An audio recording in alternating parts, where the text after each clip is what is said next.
This evening, as we celebrate Christmas Eve, I am reading from Luke's Gospel, chapter 2, verses 1 through 7. In those days, Caesar Augustus declared that everyone throughout the empire should be enrolled in the tax lists. This first enrollment occurred when Quirinius governed Syria. Everyone went to their own cities to be enrolled. Since Joseph belonged to David's house and family line, he went up from the city of Nazareth in Galilee to David's city called Bethlehem in Judea. He went to be enrolled together with Mary, who was promised to him in marriage and who was pregnant. While they were there, the time came for Mary to have her baby. She gave birth to her firstborn son and wrapped him snugly and laid him in a manger because there was no place for them in the guest room. The word of God for the people of God. Thanks be to God. Well, during this season of Advent, we have been exploring the gifts of Christmas. And it's a series that was developed by a group called the Skit Guys. Some of you may be familiar with them. They do some really great videos and some really wonderful skits. Well, each of the sermons is preceded by a video. And so this evening, we are going to see the video called Bread Basket Case. Days like today, I often ask myself, Christy, why in the name of one-horse open sleighs are you so busy making Christmas bread when you run your own cupcake business? Well, every year I like to mix things up a little bit and make an exception for these beauties. So, why Christmas bread? Well, I have been told that my Christmas bread is the confectionery manifestation of heaven. Does that sound braggy? I don't mean for it to. It's just what I've been told. Baking contest blue ribbons don't lie. Now, there is one thing that I will never, mark my words, never make in my cupcake shop, for it is a horrible, treacherous Christmas abomination. Fruitcake. I mean, first of all, just no. Second of all, no. I mean, does it even need to be said? You either want fruit or cake. I personally do not want both at the same time. I mean, you might as well make a drink called orange toothpaste juice.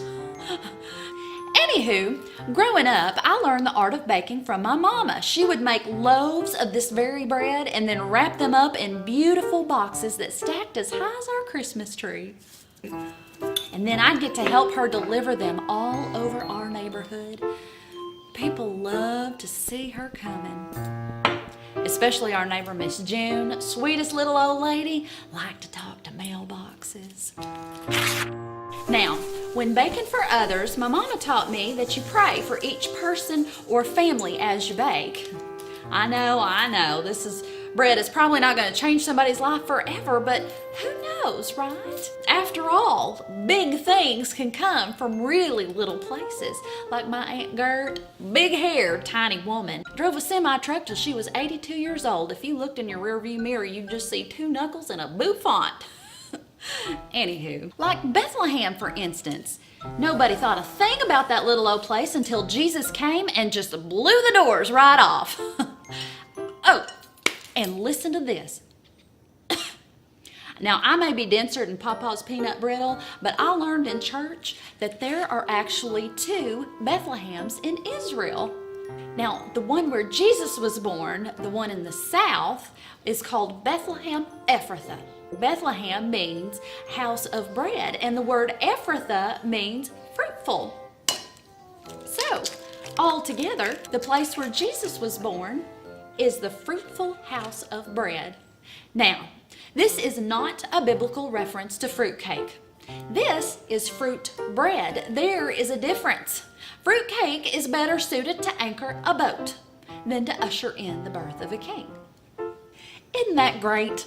Little old Bethlehem, chosen to be the place where God's Son, the biggest gift in a tiny body, would draw his very first human breath. What a perfect recipe for mankind. The bread of life. So let's not get all caught up in the holly jolliness of gift giving without really receiving the main gift. Or the main ingredient. Can you imagine forgetting the main ingredient? I shudder to think of it. Well, like this sugar here. Well, if I were to forget the sugar, then we would have a Christmas calamity on our hands. Well, without the sugar, well, I'll be a snowflake in July. It seems that I have substituted the salt for the sugar all this time. Oh, holy handbells. I have made something worse than fruitcake.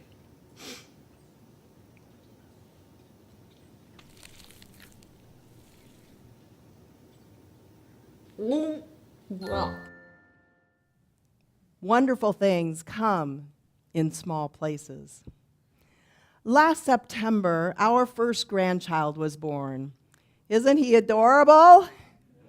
His name is Anderson, and he is the cutest little guy. As far as we're concerned, he is the best thing since sliced bread. But, we're a little biased.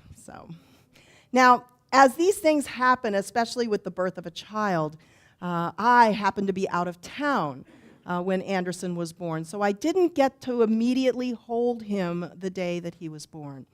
But I did get to hold him the day after, which was just as good. Now, when he was born, he was the same weight exactly and the same length exactly as our son Ryan, who is Anderson's daddy. But as I sat in that hospital holding that tiny little body, I remember thinking to myself how small and helpless he really was.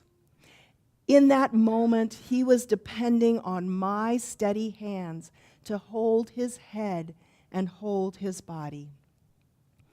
And as he looked up at me for the first time, I could see the trust in his eyes. It reminded me of the first time I held each of our own children. And it reminded me how miraculous things sometimes come in the smallest packages. On the night that Jesus was born, the scriptures tell us that his mother and his earthly father were away from home. They were traveling on their way to Bethlehem Ephrathah, the fruitful house of bread, to be counted in a census that had been decreed by Caesar Augustus. So even though Mary was great with child, they made the 70-mile journey from Nazareth to Bethlehem, the city of David, which was Joseph's hometown. Now, this journey would have been difficult under normal circumstances. We can only imagine what it must have been like for Mary, who was about to deliver her baby. But after about 10 days on the road, they finally reached their destination, Bethlehem Ephrathah, the fruitful house of bread. At the time of Jesus' birth, the little town of Bethlehem was probably just a village of about 500 to 1,000 people. And like so many places in ancient Palestine, it was given its name because of what it produced. Bethlehem Ephrathah was a fruitful land. It was a place where farmers grew wheat and other grains that were used to make bread, which was one of the most important elements of the first century diet.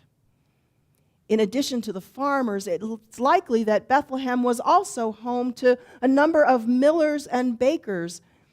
It wasn't a wealthy place by any means, but it was rich in Hebrew history. Because you see, Bethlehem was the place where Jacob's beloved wife Rachel died, and it was just outside Bethlehem where Jacob buried her and built a monument in memory of her. It was also in Bethlehem that Ruth and her mother-in-law Naomi settled as homeless widows, and where Ruth met and married Boaz, and then gave birth to Obed, the father of Jesse, whose youngest son David was chosen by God to be king.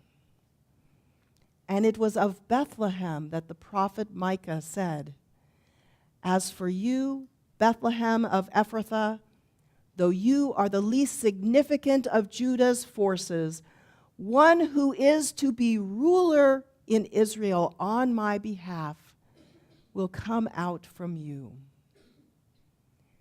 Big things come out of tiny places. Now, when Mary and Joseph arrived in Bethlehem, this little village of no more than 1,000 people was packed with visitors because of the census. The scriptures tell us that when they arrived, the time came for Mary to deliver her child. But tradition tells us that there was no room at the inn, so Jesus was born in a stable that was offered to the couple by a compassionate innkeeper. But common sense leads us to a slightly different conclusion. You see, if Bethlehem was Joseph's hometown, then it is likely that some of his family still lived there. And being relatively poor as they were, Joseph wouldn't have wanted to spend the extra money in order to rent a room at the inn when he had family right there and they could stay there for free. We also know that in the original Greek, the word often translated as inn is katalimati, a word that is better translated as guest room. You see, homes in the first century where the common people lived were often included an upper story where under normal circumstances the children would sleep, but would be converted into a guest room whenever guests arrived and needed to spend the night. So it stands to reason that by the time Mary and Joseph arrived in Bethlehem, the guest room in Joseph's ancestral home was filled with his brothers and sisters and their wives and husbands and their children. So the only place left for Mary and Joseph for them to spend the night was in the lower story, the basement of the house, the place where the family's animals were kept, the stable.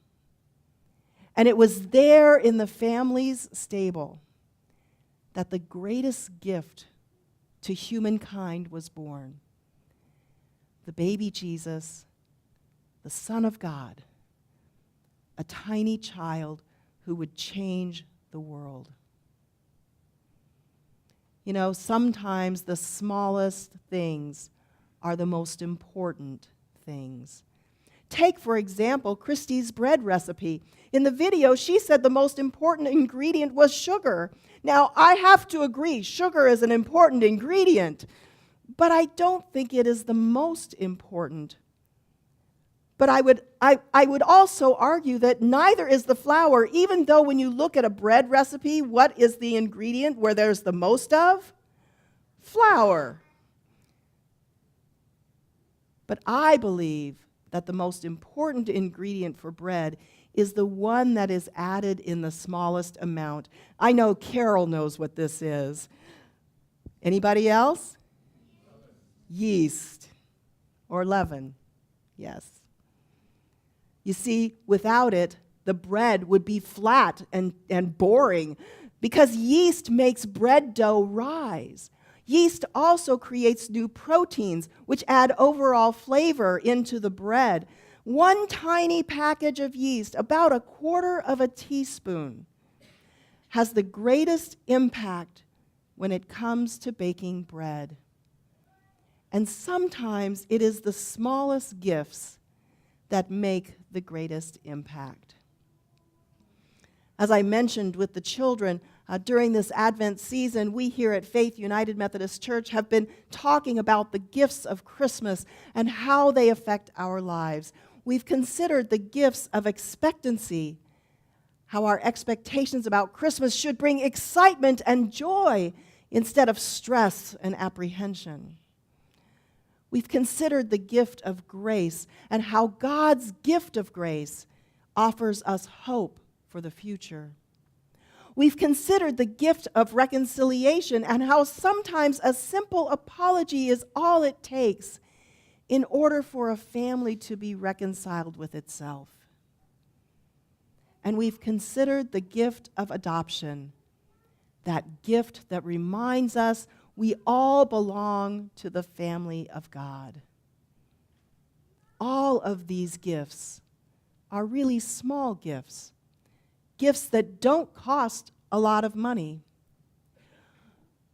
But it's the final gift of Christmas, the gift of Jesus, that is both the smallest and the greatest.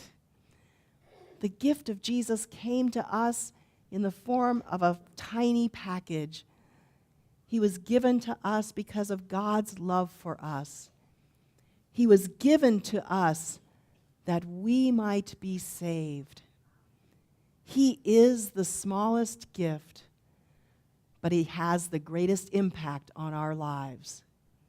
And it is through his birth, his life, his ministry, his suffering, his death, and his resurrection that we who believe receive everlasting life. This incredible gift, the bread of life, offers us hope for the future, a future in his presence. So this evening, as we not only celebrate the gift of Jesus, the Son of God, born in a stable and laid in a feeding trough to sleep, we also celebrate the man he became, the man who changed the world, the man who died that we might live. We celebrate his ministry and his life as we receive the sacrament of Holy Communion tonight. The gift of Jesus, broken and spilled out for us. So tonight, as we receive the bread of life, let us remember that even the smallest gifts have the greatest impact on our families, our friends, on ourselves, and even the world. Thanks be to God for this greatest gift. Amen.